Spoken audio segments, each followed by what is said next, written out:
नमस्कार दोस्तों, OCN network में आपका स्वागत है। आज बात करेंगे पार्लियामेंट में हंगामा है क्यों बरपा और हंगामा बरपाने वालों को एक इनाम भी मिल गया है लगे हाथ। राज्यसभा से टीएमसी के मेंबर डेरेक ओब्रायन निलंबित कर दिए गए।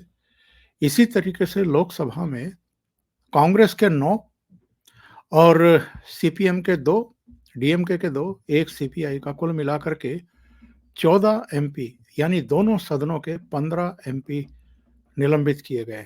अब आप कहेंगे कि क्यों निलंबित कर दिया इन बेचारों को? तो ये बेचारे पार्लियामेंट में हंगामा कर रहे थे। और हंगामा किस बात पर कर रहे थे? कल इनके नेता राहुल गांधी को आपने तमाशबीन बने हुए देखा होगा। अब 2-3 तरह के लोग होते हैं अगर कहीं कोई घटना दुर्घटना हो जाती है अप्रत्याशित रूप से। एक तो वो होते हैं जो उसे हैंडल करने के लिए आगे पहुंचते हैं, लीड करते हैं और उसके बाद सब उसकी प्रशंसा करते हैं कि भाई देखिए संकट के समय भी वो लीड करता हुआ दिखाई दिया और सदन के प्रति और देश के प्रति एक जिम्मेदारी का भाव दिखाया। दूसरे वो होते हैं कि बड़ी से बड़ी घटना हो रही हो, कहीं आग लग रही हो, दंगा हो रहा हो, फसाद हो रहा हो, अपनी बालकोनी में आकर के खड़े हो जाते हैं और तमाशा देखते हैं। तीसरे वो हैं जो भाग खड़े होते हैं ऐसे टाइम पर पूंछ दबा करके।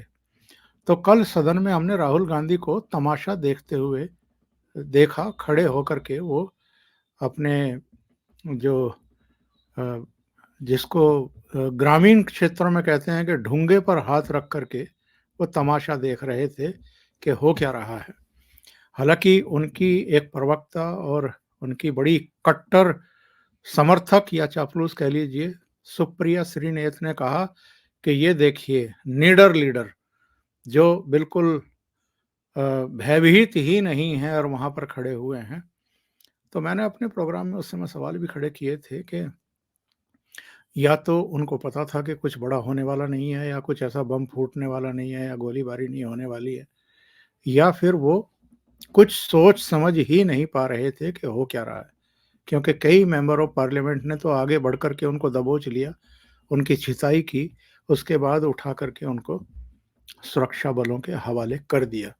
तो एक तो हम जरा ये समझने की कोशिश करेंगे कि ये पार्लियामेंट में फिर से इन्होंने सिक्योरिटी इश्यूज को लेकर के, सिक्योरिटी ब्रीच को लेकर के हंगामा खड़ा करना शुरू क्यों किया है, जबकि ऑलरेडी स्पीकर आदेश दे चुके हैं, एजेंसियां अपना काम कर रही हैं, धरपकड़ शुरू हो चुकी है, इसके पीछे मास्टरमाइंड कौन है ये भी पता लग ही जाएगा, फिर भी ये पार्लियामेंट को क्यों नहीं चलने दे रहे थे। इसके अलावा जो हाल में रिजल्ट आए हैं, जो कैश कांड हुआ है और जो आने वाली राजनीति है, उस पर भी जरा चर्चा करेंगे। मेरे साथ आपके जाने पहचाने चेहरे और बहुत ही कहना चाहिए कि महीन विश्लेषक सुमित जैन साहब जुड़ रहे हैं। तो जैन साहब से जुड़ करके चर्चा को बढ़ाते हैं आगे। जैन साहब, बहुत आपका स्वागत है। नमस्कार। नमस्कार सर। जैन साहब, जो कुछ आप होते हुए देख रहे हैं, कल तो जो भी सिक्योरिटी ब्रीच हुआ है सभी हतप्रभ थे कि 22 साल पहले पार्लियामेंट पर अटैक हुआ, उस समय सिक्योरिटी मेजर्स लिए गए, जो भी उपाय होने थे वो किए गए, लेकिन नई पार्लियामेंट में इस तरीके से ये सिक्योरिटी ब्रीच कैसे देखते हैं इस पूरे घटनाक्रम को? उसके बाद फिर आते हैं जो हमें पॉलिटिकली उसके अब इम्पैक्ट देखने को मिल रहे हैं। ओंकार जी, पहली बात तो ये है कि आपको मालूम है मैं चाइना में रहता हूँ। चाइना में भी यहाँ पर सोशल मीडिया पे और मीडिया पर ये पार्लियामेंट अटैक को दिखाया गया, उछाला गया और वही चीज करी जो जो राहुल गांधी एंड पार्टी हमेशा ही चाहते हैं कि मोदी जी का नाम खराब हो, भारत का नाम खराब हो, कहीं इज्जत में डेंट पड़े। जो इतनी बढ़ता हुआ कदम है या हमारा जो एक स्टेटस है वर्ल्ड में, वो कहीं ना कहीं डेंट हो। मुझे दुख हो रहा था कि वही सारी फोटोज यहाँ पर उछाली गई और कई जो मेरे यहाँ पे जानकार है उन्होंने बोला कि इज दिस डेमोक्रेसी? इससे अच्छा तो कम्युनिज्म है। यहाँ पर परिंदा भी पर नहीं मार सकता। तो इस बात का मुझे दुख हुआ कि जिस कंट्री में मैं रहता हूँ यहाँ पर हमारे देश की ये चीजें उछाली गई। जो हुआ वो अच्छा नहीं हुआ, कराया गया है, स्टेज्ड है, वो सारी चीज़ें जब हम डॉट्स को जोड़ते हैं, तो हमें पता लगता है कि इट वाज़ स्टेज्ड, किसी ने करवाया है। जैसे आपने बोला कि 22 साल पहले इसी ही दिन यहाँ पर हमारे ओल्ड पार्लियामेंट में अटैक हुआ था। अब नए पार्लियामेंट में अटैक होना, भई आपने देखा होगा कि जैसे हम लोग कई बार लाइव देखते हैं, वहाँ पे सेशन चल रहा होता है। जो एमपीज़ हैं, उन्हें भी समझ नहीं आता कि किधर जाना है क्योंकि सब कुछ नया है। नए रास्ते हैं, नई सीटें हैं, नया सिस्टम है, किसी को कुछ पता ही नहीं है। वहाँ पर अज्ञात लोग, अननोन चेहरे, वो वहाँ पहुँचते हैं, उन्हें मालूम है कहाँ जाना है, कहाँ से छलांग मारनी है, कहाँ पर अपने एजेंडे को हमने अंजाम तक पहुँचाना है। How is it possible? That means उनकी पहले ट्रेनिंग दी गई, उन्हें बताया गया क्या करना है और जितने की बारीक तरीके से पूरी प्लानिंग को अंजाम दिया है, कैसे वीडियोज़ को बनाया, कैसे अपने मोबाइल्स को उन्होंने रफ़ा-दफ़ा कर दिया, अभी तक पता ही नहीं है। वो झा साहब किधर चले गए, वो अभी तक पता नहीं लगा और सारे मोबाइल भी ले गए ताकि जो इनके डिजिटल प्रिंट्स हैं, फुटप्रिंट्स हैं, वो किसी के हाथ ना लगें कि ये कहाँ से गेम शुरू हुई थी, किसने इनको इंस्ट्रक्शन दिए थे और ये किसके कहने पे ये सारे काम कर रहे थे। जब आप सारी चीज़ों को देखते हैं प्लस इन लोगों के मेजरली दंगे कराने का काम हो, कहीं प्रोसेशन करने का काम हो, कांग्रेस के लिए वोटें माँगने का काम हो, ये सारे काम करते जा रहे हैं। दैट मीन्स कहीं न कहीं कड़ियाँ कांग्रेस के गिरीबान तक पहुँचती हैं कि इन्होंने ये काम कराया। और आखिरी बात जो आपने बोली, राहुल गांधी भी जब भी कोई हरकत होती है, हम देखते हैं कि एक नेचुरल रिएक्शन होता है हमारा। भी हम सड़क के ऊपर भी जा रहे हैं, किसी का एक्सीडेंट हो जाए, हम तो अपनी गाड़ी को रोक कर बाहर निकल के देखते हैं, भैया किसी को हेल्प की ज़रूरत है, तो हम हेल्प कर दें। तो वो भी सारे जो एमपीज़ थे, बेशक वो बीजेपी के थे, बेशक ऑपोज़िशन थी, सभी ने मिलकर ये भूल गए कि भई हम कौन-सी पार्टी को बिलॉन्ग करते हैं, कौन-सी गवर्नमेंट है, सबने उसका साथ दिया। हम सराहते हैं चीज़ को। अगर एक ही आदमी who was outstanding in all these things was Rahul Gandhi. As if जेबों में हाथ डाल के खड़ा हुआ था कि भैया मुझे पहले ही पता है कि स्क्रिप्ट क्या है, कहाँ से आदमी आएगा, क्या करेगा, कहाँ से निकल जाएगा। So he was standing like that. आपने बिल्कुल सही बोला, हो सकता है कि जो उसने सुबह कुछ सूँघा हो, उसका असर खत्म हो गया हो तब तक और इसलिए उसको समझ ही नहीं आई कि मुझे रिएक्ट कैसे करना है, बट ऐसा नहीं है। He was there, he was standing और उसकी वो पोज़ में फ़ोटोज़ भी ली गई जैसे कि स्क्रिप्ट पहले से लिखी हो कि ये कुछ होगा, मैं अकेला वहाँ पे ऐसा खड़ा होऊँगा, मेरी फ़ोटोज़ बना के वायरल करना। ये सारा कुछ एक मूवी की तरह एक स्क्रिप्ट दिखती है आपको, जो चल रही है हमारे सामने। बट जो किया इन्होंने सिर्फ़ इसलिए कि मोदी जी का नाम पूरी दुनिया में उछाला जाएगा। कोई ऐसा इंटरनेशनल मीडिया नहीं है, जिसने इस चीज़ को कवर नहीं किया। क्यों? हरकत भी छोटी नहीं थी। हरकत थी भारत के संविधान के ऊपर, पार्लियामेंट के ऊपर अटैक हुआ है। वो भी उस दिन, जिस दिन पहले हम ऑलरेडी पुराने ज़ख्म भूले नहीं हैं, नया इन्होंने और डाल दिया। वो तो अच्छा हो शुक्र है कि किसी की जान नहीं गई, कोई ज़्यादा नुकसान नहीं हुआ, लेकिन इरादा यही था कि बड़ा नुकसान कराया जाए। हमारा माल-जान का नुकसान नहीं हुआ, लेकिन इज़्ज़त के ऊपर दाग ज़रूर लगा दिया इन्होंने। सुमित जी, वो जो एक डरपोक आदमी बैठा हुआ है अमेरिका और कनाडा की गोद में, पन्नू, उसने कुछ दिन पहले कहा था कि हम 13 दिसंबर को ही पार्लियामेंट पर अटैक करेंगे। क्या कहीं इस तरह के तत्व भी हो सकते हैं या कोई एक नेक्सस है जो देश के भीतर भी है, बाहर भी है? चेहरा तो सामने आना है, देर-सवेर एजेंसियाँ जुट गई हैं और ये कोई छोटी-मोटी घटना है नहीं। इसको नरेंद्र मोदी जैसे प्रधानमंत्री और अमित शाह जैसे गृह मंत्री हल्के में तो बिल्कुल नहीं जाने देंगे, तह तक जाएँगे। देखिए ओंकार जी, पहली बात ये है कि उसने धमकी दी, अंजाम किसी और ने दिया।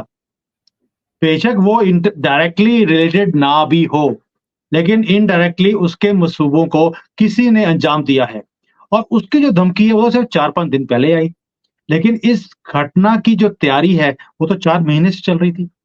कैसे ये करीब-करीब लोग डेढ़ इकट्ठे स डेढ़ साल से ये लोग आपस में संपर्क में थे। जी। 1.5 साल से संपर्क में थे और एक्चुअल अटैक की प्लानिंग 4-5 महीने से, जैसे मैंने पढ़ा है या सुना है यहाँ पर। जी, जी, तो जी। तो अगर 4 महीने से थी, पन्नू की तो जो थ्रेट है, वो तो अभी आई है। उसकी थ्रेट तो वर्ल्ड कप के मैचेस में भी आ रही थी, तब क्यों नहीं किसी ने कुछ किया? दैट मीन्स कि कहीं न कहीं रिलेटेड नहीं है, लेकिन उसको एक नेक्सस जो आप बोलते हैं, वो ज़रूर है। और मैं नेक्सस क्यों बोल रहा हूँ? देखिए, किला हमेशा अंदर से खुलता है, बाहर से कोई खोल नहीं सकता। दैट मीन्स हमारे अंदर एमपीज़ जो हैं, कहीं न कहीं वो इन्वॉल्व्ड थे। नहीं तो बाहर से कोई आदमी सिर्फ़ एक वहाँ पर नॉर्मल नागरिक जाके बैठता है प्रोसेशंस को देखने के लिए, उसके पास ये सारे कैनिस्टर्स होते हैं, जिसको हम कलर बॉम्ब्स बोलते हैं। भई उस अंदर लेके जा कैसे सकता है कोई? स्कैनिंग होती है और वहाँ पर तो वो इमीडिएटली पकड़ा जाएगा। ये कोई प्लास्टिक के तो बॉटल्स नहीं थी। तो ये कभी भी सिक्योरिटी को पास नहीं कर सकते। दैट मीन्स कोई अंदर बैठा हुआ था, इन चीज़ों को लेकर पहले से। जब ये लड़के अंदर गए हैं, तो उसके बाद इनको ट्रांसफ़र किया गया है और इन्होंने उसको यूज़ किया है। और जिस तरह से वो छलांगे लगा के अंदर जा रहा था और सबने पकड़ा उसको, that shows it was well planned move. एक-एक मूव ऐसा लगती है जैसे कि कोई बहुत ही ज़्यादा सुलझा हुआ कोई माफिया का एक प्लान हो, जैसे हम मूवीज़ में हॉलीवुड, बॉलीवुड में देखते हैं, वैसा प्लान लगता है। तो इसलिए ये कहना कि भई पन्नू का हाथ था, पन्नू का सिर्फ़ एक इशारा था, पूरा किसी और ने किया और किले के अंदर जो लोग हैं, वही इन्वॉल्व निकलेंगे। इसमें वो लोग बोलेंगे सिक्योरिटी लैप्स है। It is not a security lapse. ये किसी ने अपनी आत्मा को बेचा है और कुछ भी नहीं है। और जिस तरीके से अगले ही दिन यानी बृहस्पतिवार को दोनों सदनों में हंगामा किया गया, इसको इश्यू बनाने की कोशिश की गई। इसके बावजूद के स्पीकर ने भी बताया और जो सभापति हैं राज्यसभा के, उपराष्ट्रपति जगदीप धनखड़, उन्होंने भी कहा कि पार्लियामेंट की सुरक्षा का जिम्मा सरकार का नहीं होता है। ये तो जो लोकसभा सचिवालय है, उसकी ज़िम्मेदारी होती है, उसी के अधीन ये सारी सिक्योरिटी होती है। इसके बावजूद जिस तरीके से मोदी सरकार पर अटैक किए जा रहे थे, नारेबाज़ी की जा रही थी, अमित शाह से इस्तीफ़ा देने की माँग की जा रही थी, ये शो करता है कि ये लोग इतने गंभीर मुद्दे पर भी पॉलिटिक्स करने पर आमादा हैं। ओंकार जी, पहली बात ये है, this is nothing nothing new. जब भी पार्लियामेंट सेशन होता है, उससे पहले कोई ना कोई रिपोर्ट आती है, जो इनको फ़ेवर करती है, जिसके ऊपर ये हंगामा करते हैं। कभी अदानी हो गया, कभी रिलायंस हो गया, कभी वो किसी और मुद्दे के ऊपर कुछ ना कुछ आता रहता है और आता भी 2 या 3 दिन पहले ही है। उसके बाद ये जो पार्लियामेंट सेशन होता है, उसे करने ही नहीं देते, ताकि ना तो कोई बिल पास हो, ना कोई कार्य हो और इनकी जो अचीवमेंट्स हैं मोदी जी की, वो कम होती जाएँ। लेकिन इस बार कोई मुद्दा मिला नहीं, जो मिला भी वो इतना ज़्यादा स्ट्रॉन्ग नहीं था, जिसके कारण ये गवर्नमेंट को घेर सकते थे। गवर्नमेंट ने इनको घेरा हुआ था अच्छी तरह से, इलेक्शंस हारे हुए थे, थके हुए, हारे हुए चेहरे लेकर ये पार्लियामेंट में पहुँचे हैं और उसके बाद इन्होंने एक ऐसा षड्यंत्र रचा कि भई हमें मुद्दा मिले ताकि हम पार्लियामेंट सेशन होने ना दें। भई अब एक चीज़ मुझे समझ नहीं आई पूरे सिनेरियो में। राहुल गांधी जनरली आपको पार्लियामेंट के अंदर दिखते नहीं हैं और ज़ीरो आवर में तो कभी होते भी नहीं हैं। क्योंकि वो बोलते हैं कि मैं खुद इतना बड़ा ज़ीरो हूँ, तो मैं ज़ीरो आवर में आके क्या करूँगा? कहीं मैं वहाँ पे एक्सपोज़ ना हो जाऊँ। तो इसलिए ज़ीरो आवर में राहुल गांधी का होना अपने आप में एक बहुत बड़ा सवाल पैदा करता है कि पिछले 20 सालों में तो हमने देखा नहीं इसको, कि कभी भी वहाँ पहुँचा हो। अभी क्यों? इसी वक़्त क्यों? और जैसे वो फ़ोटो सेशन के लिए खड़ा है वहाँ पर, कि मैं डट के खड़ा हूँ। तो ये सारा कुछ बताता है हमें कि ये प्लान्ड है कि हम ऐसा कुछ करेंगे ताकि उसके बाद पार्लियामेंट सेशन को हम होने ही नहीं दें, ताकि कोई चीज़ पास ना हो, क्योंकि इन्हें डर लगा रहता है हमेशा ही। कहीं यूसीसी ना आ जाए, कहीं एसीसी ना आ जाए, कहीं कोई और लॉ ना आ जाए, एनआरसी ना आ जाए, तो इनको वो डर के कारण ये काम होने नहीं देते और ये इनसे एक्सपेक्टेशन भी है। इसलिए मैं लोगों को बार-बार बोलता हूँ, 24 के इलेक्शन आ रहे हैं, इनको इनकी संख्या इतनी कम कर देनी चाहिए ताकि ये हड़कंप कर ही ना सके और जैसे आपने पहले बोला कि 14 लोग लोकसभा से, 1 राज्यसभा से, उनको डिस्क्वालीफाई कर दिया है इस सेशन के लिए। आपको याद होगा जो काम हम शायद बचपन में हमने देखा लोगों को करते हुए, मैंने तो कभी किया नहीं है क्योंकि इनकी तरह मैं आउटस्टैंडिंग स्टूडेंट नहीं था, जो क्लास के बाहर खड़े रहते हैं, हम उनको आउटस्टैंडिंग स्टूडेंट बोलते थे हमेशा ही। तो मैं इतना आउटस्टैंडिंग था नहीं इनकी तरह। ये वही हरकतें कर रहे हैं कि क्लास में किसी से गाली-गलौज कर लिया, तो टीचर बोलती थी, "क्लास के बाहर खड़े जाके खड़े हो जाओ।" कानों को हाथ लगा के, वही हाल इनके साथ हो रहा है। लेकिन इन्हें शर्म ही नहीं आती है कि अभी आप बच्चे नहीं रहे, अभी आप स्कूल में नहीं हैं, यू हैव ग्रेजुएटेड, अभी आप पार्लियामेंट में बैठे हैं, दुनिया देखती है आपको, लेकिन हरकतें वही हैं जो बचपन वाली थी। शायद जैसा लीडर है, जो 52 इयर्स की हो गए होने के बजाय बीच में डॉट है, 5.2 इयर्स का लगता है वो, वैसे ही उसके फॉलोअर्स हैं, वही हरकतें करते हैं। और शायद जो स्पीकर साहब ने किया, अच्छा किया कि उठा के इनको बाहर खड़ा खड़ा कर दिया कि भैया बंदे के पुत्र बन जाओ, वरना तुम्हारे साथ हमेशा ऐसे ही होगा, तुम आउटस्टैंडिंग ही रहोगे। और ये राहुल गांधी ने अभी हाल में 4 देशों की यात्रा भी तो रद्द की है। कहीं ऐसा तो नहीं है कि दिमाग में ये हो कि अब यहाँ ज़्यादा महत्वपूर्ण काम होने वाला है, तो मैं वहाँ 4 देशों की यात्रा में जाके क्या करूँगा? देखिए, आपने अगर राहुल गांधी की थोड़े दिन पहले की कोई स्पीच सुनी हो, उसमें एक चीज़ बोली उसने, ये राजा है जो, उसके ऊपर हम तीर पे तीर मारते जा रहे हैं, लेकिन कोई भी निशाने पे नहीं लग रहा। हम कोई भी तीर डालते हैं, कोई असर ही नहीं हो रहा। दैट मीन्स हम राजे के ऊपर जो तीर मार रहे हैं, वो गलत डायरेक्शन में मार रहे हैं। आपने ये सुना होगा। अब इसका मतलब क्या है? मतलब ये है कि हम इतना कीचड़ उछालने की कोशिश करते हैं, मोदी जी की इमेज को खराब करने की कोशिश करते हैं, कुछ होता ही नहीं है। अब इन्होंने क्या किया है, एक बड़ा प्लान्ड सिस्टमैटिक एक स्टेटमेंट्स देनी शुरू कर दी। इन 3-4 लोगों ने हम इस अटैक राजा किया। पर मतलब 24 घंटा आक्रमण करते हैं, जनता इसके खिलाफ है, कुछ होता ही नहीं है। जितना हम इस पे आक्रमण करते हैं, ऐसा लगता है कि हम गलत जगह मतलब तीर मार रहे हैं। जिस चीज़ की चर्चा अभी सुमित जैन जी कर रहे थे, मैंने उसका वीडियो प्ले किया। जी। तो सर जो ये तीर मार रहे हैं, तीर किसके ऊपर मार रहे हैं?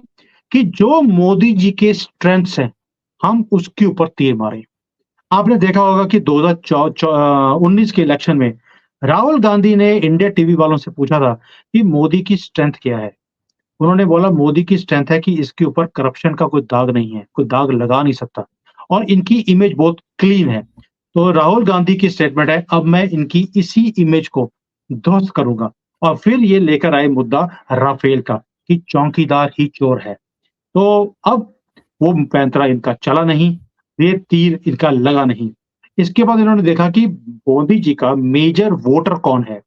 मेजर वोटर हैं 2, वो हैं महिलाएँ और यूथ। अब इस पार्लियामेंट में जैसे ही ये अटैक हुआ है, स्टेटमेंट क्या आई कि बेरोजगार लोग जो थे, मोदी जी की पॉलिसी से तंग आकर उन्होंने ये अटैक किया है, ये हिम्मत करी है। क्या आप सोच सकते हैं कि एक बेरोजगार आदमी कुछ और करेगा, प्रोसेशन करेगा और जो लोग वहाँ पर ये 4 और 5 लोग जो वहाँ पे नारेबाज़ी कर रहे थे, क्या उन्होंने एक बार भी बोला कि हमें रोज़गार दीजिए, हम मर रहे हैं, हमारे पास जॉब्स नहीं है? किसी ने कुछ भी बोला नहीं। वो बोल कुछ और रहे हैं और ये उसको किसी और चीज़ के साथ जोड़ रहे हैं। दैट मीन्स कि मुद्दा खड़ा किया जा रहा है, जो यूथ इनको वोट देता है मोदी जी को, उसे भ्रमित करके दूर किया जाए। मोइत्रा वाला केस देखा हमने, वहाँ पर भी मोइत्रा को डिस्क्वालीफाई किया गया, जो उसने एंटी नेशनल एक हरकत करी है, एक ट्रेटर की तरह और बाहर आके भाषण क्या देती हैं कि गवर्नमेंट के पास तो कोई प्रूफ ही नहीं है कि मैंने पैसे लिए हैं। और भाई उन्होंने आपसे प्रूफ नहीं माँगा कि आपने पैसे लिए हैं। हमारे पास प्रूफ है कि तुमने यूज़र नेम और पासवर्ड किसी और को दिया है जो 10 कंट्रीज़ में यूज़ हो रहा है और वहाँ से बैठकर मोदी के खिलाफ, अदानी के खिलाफ, हमारी जो अर्थव्यवस्था है उसके खिलाफ क्वेश्चन पूछे जा रहे हैं। और स्टेटमेंट क्या थी मोइत्रा की? मोदी जी विमेन के खिलाफ हैं। क्यों? क्योंकि विमेन वोटर मोदी जी को वोट देती है। दैट मीन्स दोनों चीज़ें रिलेटेड हैं। जियोपॉलिटिक्स में मैं हमेशा बोलता हूँ पिक्चर्स को जोड़ते हैं तो उसके बाद जितने डॉट्स हैं जब हम जोड़ते हैं तो पिक्चर बनती है। ये लोग भूल जाते हैं कई बार कि ये बहुत सोची समझी चाल है यूथ को और वीमेन को मोदी जी से अलग किया जाए ताकि उनमें से कुछ परसेंटेज अगर चेंज हो गया। ओंकार जी आपको परसेंटेज कितनी चाहिए? 1 या 2% ही तो चाहिए। 2% का स्विंग हो गया तो इलेक्शन कांग्रेस के हाथ में आ जाएगा, मोदी जी के हाथ से निकल जाएगा और वही इनकी प्लानिंग है। अभी ये जो इस समय चल रहा है, इसके पीछे मैं 2 घटनाओं को देखता हूँ। और कांग्रेस डेस्परेट थी इसको लेकर के। एक तो 5 राज्यों के चुनाव में तेलंगाना में तो बाय डिफ़ॉल्ट वो जीती, क्योंकि वहाँ पर भारतीय जनता पार्टी कोई बड़ी ताकत थी नहीं, बीआरएस और कांग्रेस का मुकाबला हो गया, तो केसीआर से लोग नाराज़ थे, सरकार बदलना चाहते थे, इसलिए कांग्रेस की सरकार बन गई। लेकिन राजस्थान और छत्तीसगढ़ में तो बहुत बुरी पराजय मिली है कांग्रेस को। 5 साल सत्ता में रहे और किक आउट कर दिया वहाँ की पब्लिक ने कि नहीं चाहिए हमें, ना भूपेश बघेल और ना ही अशोक गहलोत, ना कांग्रेस चाहिए, ना राहुल गांधी चाहिए। जो वादे किए थे वो पूरे नहीं किए गए, हमें धोखे में रखा गया। दूसरा कांड जो इस समय सुर्खियों में था वो था कैश कांड। इनके राज्यसभा के सदस्य धीरज साहू के यहाँ 351 करोड़ तो कैश बरामद हुआ है।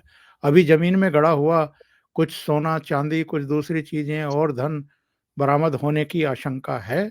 शायद उसकी खुदाई-वुदाई भी शुरू होने वाली है। तो ये गलत कारणों से इस समय मीडिया की सुर्खियों में थे। और ये जो पार्लियामेंट में हुआ है, इस पर इन्होंने हल्ला इसलिए काटा है ताकि उन दोनों चीज़ों से किसी तरीके से ध्यान डाइवर्ट किया जाए पब्लिक का। नंबर 3 जो मैं समझता हूँ, छत्तीसगढ़ को एक आदिवासी वनवासी मुख्यमंत्री दे दिया बीजेपी ने। मध्य प्रदेश को एक ओबीसी चेहरा दे दिया और राजस्थान में एक सवर्ण को मुख्यमंत्री बनाया, और तीनों जगह 2-2 डिप्टी चीफ मिनिस्टर, सभी जो एक सोशल इंजीनियरिंग कहती है, वो एक जातीय समीकरण साधा। चौथा कारण जो मेरी समझ में आता है, सुमित जी, आप भी इसको शायद रेखांकित करेंगे। पिछले कुछ समय से हम देख रहे थे कि ममता बनर्जी, नीतीश कुमार, अखिलेश यादव ये सब नाराज थे इंडी अलायंस में जिस तरीके से कांग्रेस ने अपनी मनमानी शुरू कर दी थी। तो इन्होंने एक इसको अवसर के रूप में लिया, जो कुछ ये सिक्योरिटी ब्रीच हुआ, और उसके तुरंत बाद अब मल्लिकार्जुन खड़गे ने बैठक बुला ली और बैठक बुला करके कहा कि हम राष्ट्रपति से टाइम मांग रहे हैं। यानी ये मीडिया का फोकस जो है वो अब इस पर कर देना चाहते हैं, और जो रूठे हुए इंडिया अलायंस के नेता हैं उनको भी इस बहाने एकजुट करके मनाना चाहते हैं। हम्म, बिल्कुल सही कह रहे हैं आप। जो ऑपोजिशन कर रही है सर, मैं पहले बोला आपको, हर चीज एक प्लान्ड स्ट्रैटेजी के साथ एक-एक कदम चला जा रहा है। जैसे आपने बोला कि साहू वाला केस आप सोच के देखिए, मैं दाद देता हूँ गवर्नमेंट की भी, भई जो कैश मिला आपको, वो 300 साढ़े 300 करोड़ रुपए था। वो 5-6 दिन तो लगा रहा कि इतनी मशीन लगाने के बाद भी वो 300 साढ़े 300 करोड़ आपसे काउंट ही नहीं हुआ। दैट मीन्स इतनी बार वो फ्लैश हुआ है, 24 घंटे पीआर मिली है, टीआरपी मिली है कि इतना कैश भी किसी के पास हो सकता है। अभी तो जो सोने की ईंटें निकलनी है, जो थोड़ी-सी दिखाई है, बाकी दबी हुई हैं, वो भी निकलेंगी। जब वो पूरा का पूरा महल एक सोने के ईंटों का बन के सामने दिखेगा, उसके बाद लोगों की आँखें खुलेंगी। उससे भ्रमित करने के लिए, लोगों का अटेंशन डाइवर्ट करने के लिए ये किया गया है। We understand that. बट मुद्दा सिर्फ ये नहीं था कि हमारी इमेज डेंट हुई है, इसका क्या करें? ये था कि मोदी जी की इमेज को भी डेंट देना है, कि ताकि 24 तक, ये तो शुरुआत है। मैं बार-बार अपने चैनल पे बोलता हूँ लोगों को, 24 के इलेक्शन से पहले महाभारत की कोई ऐसी चीज़ नहीं है, कोई ऐसा जो हमने सुना है, कोई चीज़ छोड़ी नहीं जाएगी और ये बढ़ता जाएगा। एक मेरे यूज़र हैं, सब्सक्राइबर हैं, उन्होंने बोला मुझे कि सुमित जी, आपको लगता है ये सबसे निचले स्तर पर कांग्रेस पहुँच चुकी है? आई सेड नहीं, ये निचले स्तर का जो एक ही कदम है। अभी और कितना नीचे जाएगी ये आपको अंदाज़ा भी नहीं है, क्योंकि इन्हें भी मालूम है 24 के इलेक्शन में they do not stand a chance against Modi ji. इसलिए ये सब कुछ करेंगे, आपके पार्लियामेंट के सेशन को नहीं चलने देंगे, ये उछालेंगे, अमित शाह जी से बोलेंगे कि आप रिज़ाइन कीजिए।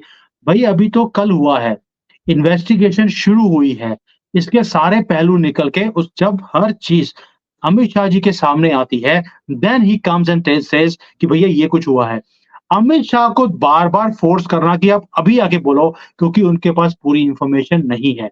और अमित शाह जब बोलते हैं, वो कन्विक्शन के साथ बोलते हैं, प्रूफ लेकर बोलते हैं और बड़े-बड़ों की बोलती बंद कर देते हैं। इसीलिए उनको घेरने के लिए, कि आज तक हमेशा अमित शाह ने हमें घेरा है, अब अमित शाह को घेरने का टाइम आ गया, तो हल्ला करना शुरू कर दो। यही तो गंदगी है जो इन्होंने 75 साल से हमारे देश में फैला कर रखी और अभी भी उससे बाज नहीं आते हैं। इतनी बुरी तरह से लात मारकर छत्तीसगढ़, राजस्थान और मध्य प्रदेश के लोगों ने बाहर निकाला। इवन मणिपुर के अंदर भी, जहां राहुल गांधी खुद जाकर वहां पे खड़े होके बोलता था, ये हमारे लिए करो या मरो की लड़ाई है। तो वहां पर तो करो तो रह गया, मरो हो गया है इनका। वही काम इनका बाकी स्टेट्स में भी हुआ है। तो ये सारी चीज़ें हैं, साहू वाला केस भी है, मोदी जी का नाम खराब भी करना है, वोटर्स को मोदी से दूर करना है। ये सारे मुद्दे जो है आपने बताए, ये सारा कुछ एक एक बुके बनाकर, गंदगी का बुके, ये पेश कर रहे हैं और अब ये उछालेंगे इस चीज़ को। जब तक कि अमित शाह पूरे प्रूफ लेकर सामने नहीं आ जाएँ और प्रूफ को छुपाने वाला काम कितना ब्यूटीफुली किया है देखिए सर। 4 लोग, 5 लोग, किसी का मोबाइल हाथ में नहीं आने दिया। वो आदमी वो वीडियोज़ करता है और वहाँ से भाग जाता है। सब कुछ बंद कर देता है। आपको ये फ़िल्म की स्टोरी नहीं लगती देखने में? और यही चीज़ें हैं जो अभी शुरुआत है। ये पहला पड़ाव इन्होंने किया है इमीडिएटली आफ्टर स्टेट इलेक्शंस। ये उसकी भी वेट कर रहे थे कि 370 वापस आ जाए। उसका भी इनको है कि भैया हमारा वो वाला कार्ड भी फ़ेल हो गया। रीज़न बीइंग 370 की तैयारी ही गवर्नमेंट की इतनी ज़बरदस्त थी कि ये कुछ भी कर नहीं पाए। एक भी लुकूना हमारा जो ये सुप्रीम कोर्ट ऑफ इंडिया है सो कॉल्ड, वो एक भी गलती नहीं निकाल पाया जिसके ऊपर वो उसको रिवर्स कर पाते। पूरी कोशिशें कर ली, पूरे हिंदुस्तान के जजेस भी लगा दिए और वकील भी लगा दिए, तो भी कुछ नहीं हुआ। इसीलिए ये बार-बार बोलते हैं, हम जौन-सा भी तीर मारते हैं मोदी जी की तरफ, वो काम ही नहीं आ रहा। हमें नहीं समझ आ रहा कौन-सा तीर लेकर आए। और अभी टाइम्स नाउ का एक सर्वे आया है, उसमें तो कहा गया है कि 2024 में कोई चुनौती ही नहीं है नरेंद्र मोदी को, वो तो वापसी कर रहे हैं। ये तो जले कटे पर नमक छिड़कने वाला सर्वे है एक तरीके से। सर, उन्होंने जो नंबर दिया है 335 340 339 का नंबर दिया है टाइम्स नाउ ने। आप देखिए टाइम्स नाउ ही है जिन्होंने राजस्थान हो गया या मध्य प्रदेश हो गया, वहाँ पर ये बोलते थे कि इनकी गवर्नमेंट नहीं आई। राजस्थान में तो बोल रहे थे कि गवर्नमेंट आएगी। मध्य प्रदेश के अंदर इन्होंने बोला था कि इनके 90 और 100 के बीच में सीटें आएँगी। वहाँ पर नंबर कितने आए सर? 150 160 तक चला गया। दैट मीन्स ये 165, 66 चला गया। 165। तो वहाँ पर ये ऑलमोस्ट 50-60% गलती कर गए। अगर हम इनके वही आंकड़े ले लें कि 335 इंटू 60% 50% भी ले लें, तो उसे 450 450 पहुँच जाता है। चलिए हम फॉर आर्गुमेंट सेक बोलते हैं कि 50% नहीं, 25% तो प्लस हो ही जाएगा, जो ये आंकड़े दे रहे हैं, तो भी 400 प्लस हो गया सर। तो उसी की वेट है हमारी भी कि 400 प्लस आए और हम कॉन्स्टिट्यूशन को ही चेंज कर दें। जो गलतियाँ इमरजेंसी में हमारे ऊपर थोपी गई, उसको चेंज करने का टाइम आ गया है और तभी होगा जब ये आंकड़ा पूरा होगा। मैं टाइम्स जो नाउ की जो रिपोर्ट है, उसमें 25% अपनी तरफ से ऐड करता हूँ, क्योंकि इनके आंकड़े 50% से गलत हो ही जाते हैं, तो 25% ऐड करके 400 प्लस का नंबर आप लिखवा लीजिए। और जो अभी ये स्टेट इलेक्शंस हैं, वो भी हमें बताते हैं कि ये लड़ाई है ही नहीं। It looks like a cake walk. Opposition को भी मालूम है ये केक वॉक है मोदी के लिए। इनको इतनी आसानी से हम जीतने नहीं देंगे, इसलिए देश कट जाए, बढ़ जाए, बिक जाए, इनको फ़र्क नहीं पड़ता। इनको सिर्फ तीर चलाने हैं। और यही वजह है कि जो डेस्परेशन है, डेस्परेट दिखाई दे रहा है विपक्ष, जो परेशान दिखाई दे रहा है इस समय, उसकी बड़ी वजह यही है कि उनको जैसे घंटे घड़ियाल बजाए जाते हैं और मंदिरों में जो ध्वनि होती है, वो सब इनके कानों में गूंज रहा है कि मोदी आ रहे हैं तीसरी बार, और तीसरी सर, बार आ रहे हैं, ये इनको परेशान कर रहा है। जी। जो ये कर रहे हैं, हमें मालूम है ये करेंगे, लेकिन देश का नाम क्यों खराब करते हो, उस बात का दुःख है। आपने इस देश में 60-65 साल आपने राज किया है। ये देश अगर हमारा है, तो आप भी इस देश के वासी हैं, आप इस देश को अपना नहीं मानते। लेकिन जब हमारे दुश्मन कंट्री में हमारी ये चीज़ों को उछाला जाता है, तब दुःख होता है। हमारे जैसे लोग, मैं तो बैठा ही दुश्मन कंट्री में हूँ, मेरा मजबूरी है, मुझे मेरा काम है इधर, इतने सालों से मैं सेटल्ड हूँ। लेकिन हम अपने कंट्री का नाम खराब होता हुआ, जो उछलता हुआ जब देखते हैं, वो दुःख होता है और ये समझ भी आता है कि कौन करवा रहा है। और जब कोई भारत की अच्छी चीज़ होती है, यहाँ पर दिखाई नहीं जाती। हमारा चंद्रयान पहुँचा ऊपर, 10 दिन के बाद हल्की सी छोटी सी ट्वीट आया है क्योंकि चाइना में आप ट्विटर यूज नहीं कर सकते। यहाँ मेन स्ट्रीम मीडिया में कोई बात ही नहीं होती है। लेकिन जैसे ही पार्लियामेंट में अटैक आया, आधे घंटे के बाद पूरा यहाँ पर सोशल मीडिया भर दिया गया। यही चीजें हैं जब हमारे अपने घर के अंदर बैठे हुए दुश्मन हमारी ये हरकतें करते हैं, इसलिए इनको नकारना अब ज़रूरी है, ये आपके मेरे हाथ में है। बहुत-बहुत धन्यवाद सुमित जैन साहब। आपने ओशियन नेटवर्क के लिए इतना समय निकाला और हमारे साथ जुड़े कई महत्वपूर्ण मुद्दों पर चर्चा करने के लिए। नमस्कार, वंदे मातरम। नमस्कार सर, नमस्कार, जय हिंद।